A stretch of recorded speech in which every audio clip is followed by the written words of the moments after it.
कहानी की शुरुआत में हम बहुत सारे फ्रेंड्स को एक साथ देखते हैं जो कि एक बीच पर पार्टी कर रहे थे।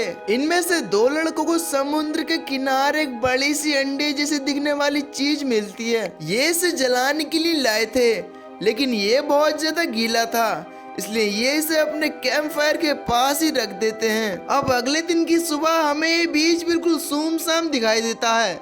यहाँ पर 8 लोगों के अलावा कोई और नहीं था। इनमें से कैली और मिट जो कि लाइफ गार्ड शेप में सोए हुए थे। जोना अपनी गर्लफ्रेंड सोंडा के साथ कार की फ्रंट सीट पर सोया हुआ था। वहीं बैक सीट पर एक और कपल वेंस और रोनी थे। गिलबर्ट नाम का एक व्यक्ति ड्रम में फंसा हुआ था। ये काम उसके साथ के दोस्तों ने ही किया था। और आखिर में पिकनिक टेबल पर मार्सन नाम की लड़की सोई हुई थी। कैली उठती है और वो बाहर आकर देखती है कि उनके अलावा वहाँ पर कोई और नहीं है। उसी वक्त एक बर्ड सैंड पर आकर बैठती है और अचानक ही वो सैंड उस बर्ड को निकल जाती है। अब ये नजारा देखकर कैली हैरान हो जाती है। अब उसी वक्त मार्सा की नींद भी खुलती है। कैली उसे चिल्लाते हुए बोलती है कि सैंड में कुछ है, तुम उस पर पैर नहीं रखना। लेकिन मार्सा कैली की नहीं सुनती और वो अपना पैर सैंड में रख देती है और उसका पैर सैंड में फंस जाता है। वो अपने पैर को निकालने की बहुत कोशिश करती है, लेकिन उसका पैर सैंड से बाहर नहीं निकल रहा था।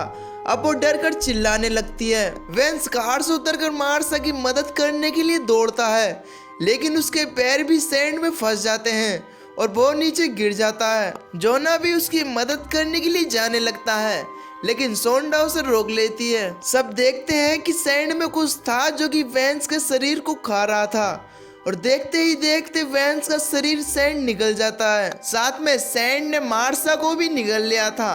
अब ये देखकर ये सब बहुत ज्यादा हैरान हो जाते हैं और वो अब इस बीच पर फंस चुके थे, और अगर इनमें से किसी ने भी सैंड पर कदम रखा तो उसकी मौत होना पक्का है।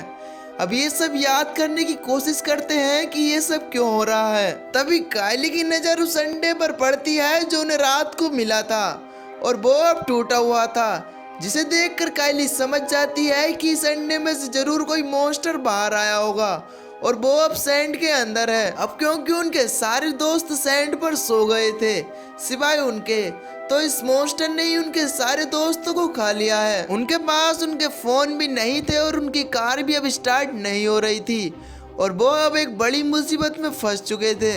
इसके बाद केली उस सैंड के पास जाती है और अपना हाथ उसके पास ले जाती है, और वो सब देखते हैं कि उस रेत में से छोटे छोटे टेंटिकल्स बाहर निकल रहे थे। और अब गिलबर्ट की नींद भी खुल जाती है। वो इन सब से चिल्लाते हुए ड्रम से बाहर निकालने के लिए बोलता है, लेकिन सब लोग उसे शांत रहने के लिए बोलते हैं और वो इस सैंड के मॉन्स्टर के बारे में उसे सारी बात बता देते हैं। इसके बाद केली और मिर्च अपने लाइफ गार्ड शेक में चले जाते हैं। इसी प्रकार कई घंटे गुजर जाते हैं, लेकिन उनकी मदद करने के लिए वहाँ पर कोई भी नहीं आता है। तभी वहाँ पर कायली को एक मैचिस बॉक्स मिलती है, जिसे वो अपनी पॉकेट में रख लेती है। अब इन्हें इस बीच पर काफी देर हो जाती है, लेकिन इस बीच पर उनकी मदद करने के लिए कोई भी नहीं आता, और अब ये हाथ पर हाथ रखकर भी नहीं बैठ सकते थे। तभी जॉन गुस्से में आकर अपनी कार में रखे 2 सर्फ बोर्ड को निकालता है और वो उन्हें सैंड पर डाल देता है, और इसके बाद उन पर खड़ा हो जाता है और वो उन पर चलते हुए पिकनिक टेबल तक पहुंच जाता है। लेकिन इससे पहले कि वो उस टेबल पर चढ़े, उसका बोर्ड अपने आप ही फिसलने लगता है और जोना गिरने लगता है। असल में वो मॉन्स्टर ही उस बोर्ड को खिसका रहा था। इसके बाद वही टेंटिकल सैंड से बाहर निकलने लगते हैं और वो जोना के पेट पर काट लेते हैं। जोना किसी प्रकार अपने टेबल पर पहुंच जाता है, लेकिन उस मॉन्स्टर के टेंटिकल्स बहुत ज्यादा जहरीले थे, जिससे जोना के पेट में बहुत तेज दर्द होने लगता है।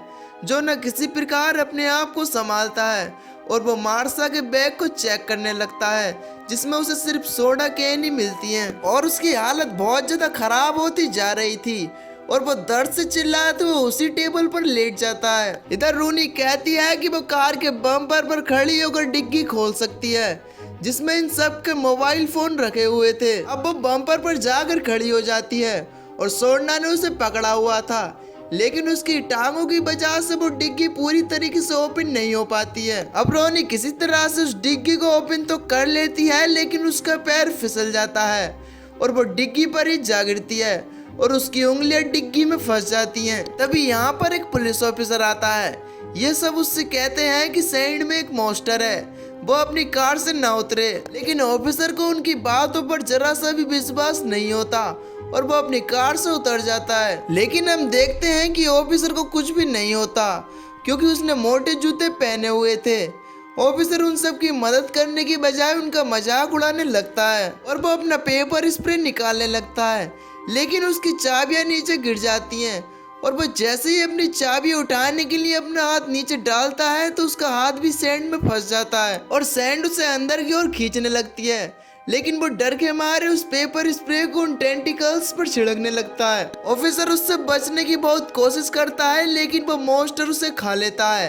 अब कैली उसके पास जाती है और वो पेपर स्प्रे ले लेती है और अब ऑफिसर भी मारा जाता है। इसके बाद मिच कहता है कि वो भी अपने पैरों में कुछ लपेट कर भागे तो वो भी पुलिस कार तक आसानी से पहुंच सकता है, जिसमें बैठकर ये सब अपने घर चले जाएंगे। वो सोंडा से टॉवल्स मांगता है और सोंडा जैसे ही टॉवल्स फेंकती है तो वो टॉवल्स पकड़ने के चक्कर में नीचे सैंड पर गिर जाता है। वो मॉन्स्टर मिट्स को भी पकड़ लेता है और मिट्स की भी दर्दनाक मौत हो जाती है। अब कैली समझ जाती है कि उसे ही कुछ करना होगा और वो कार में कूद जाती है। इसके बाद वो दोनों मिलकर रूनी के हाथ को डिग्गी से बाहर निकालती हैं और अब उन्हें जोना और गिलबर्ट को भी बचाना था। कैली किसी तरह रेलिंग्स पर चलते चलते जोना के पास पहुंच जाती है और अब उसके पीछे रूनी भी आने लगती है, लेकिन वो अपना हाथ देखने के चक्कर में नीचे सैंड पर गिर जाती है।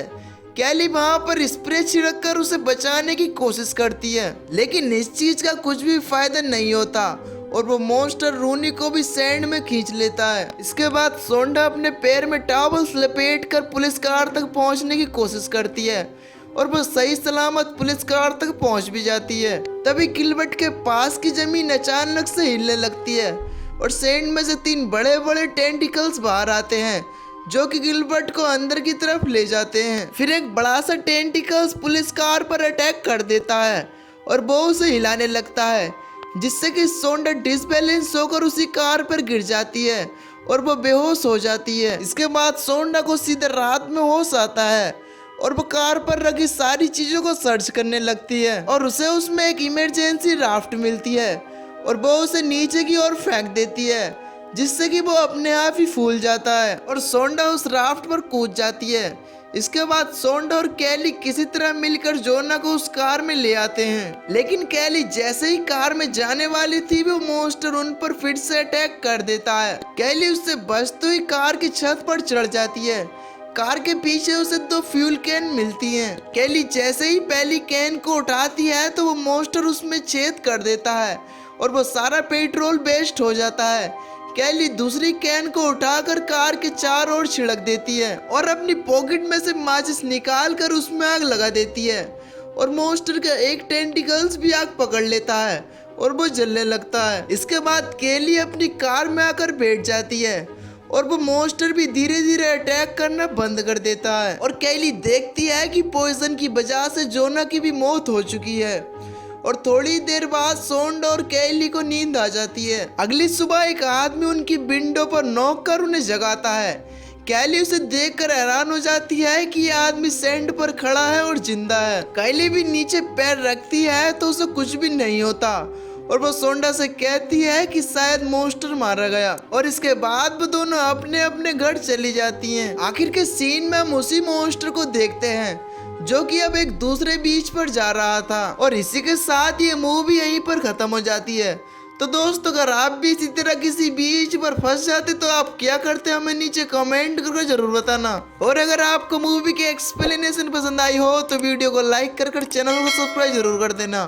बाकी मैं मिलूंगा आपको एक नई वीडियो में, तब तक के लिए till then take care, love you, bye bye.